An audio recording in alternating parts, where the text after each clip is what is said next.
नमस्कार।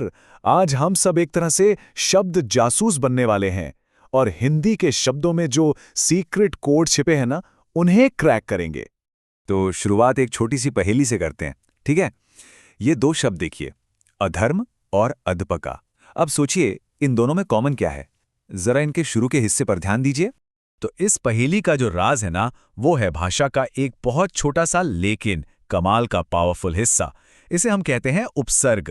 हाँ, वही जिसे इंग्लिश में प्रीफिक्स कहते हैं।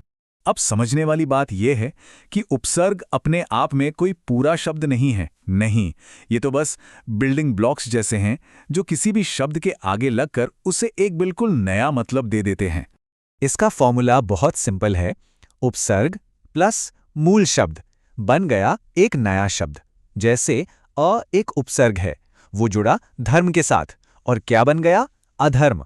मतलब देखिए, पूरा का पूरा मीनिंग ही उल्टा हो गया।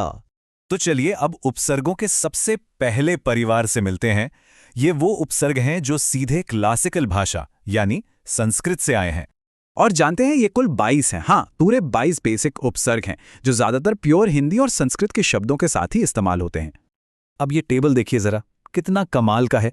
एक छोटा सा उपसर्ग है वी।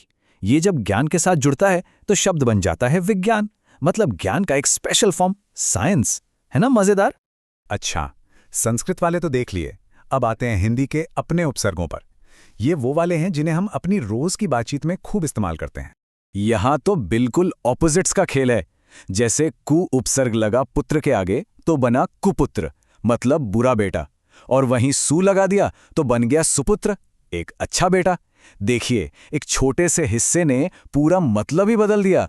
अब हिंदी की एक खास बात है कि वो दूसरी भाषाओं से शब्द लेने में शर्माती नहीं। तो उसने कई उपसर्ग भी उधार लिए हैं और इससे इसकी वोकैबुलरी में एक नया ही फ्लेवर आ गया है। जरा सोच कर देखिए, फारसी से आए खुश और बद जैसे उपसर्ग आज हिंदी में कितने ज्यादा कॉमन हैं। हम हर रोज इन्हें बोलते हैं। उपसर्गों की असली पावर देखनी है तो ये देखिए, खुश मतलब अच्छा, बू मतलब गंध, बना खुशबू। अब बस एक काम करते हैं, खुश को हटाकर बद लगा देते हैं। क्या बना? बदबू। सिर्फ एक छोटे से बदलाव से पूरा मतलब 180 डिग्री घूम गया।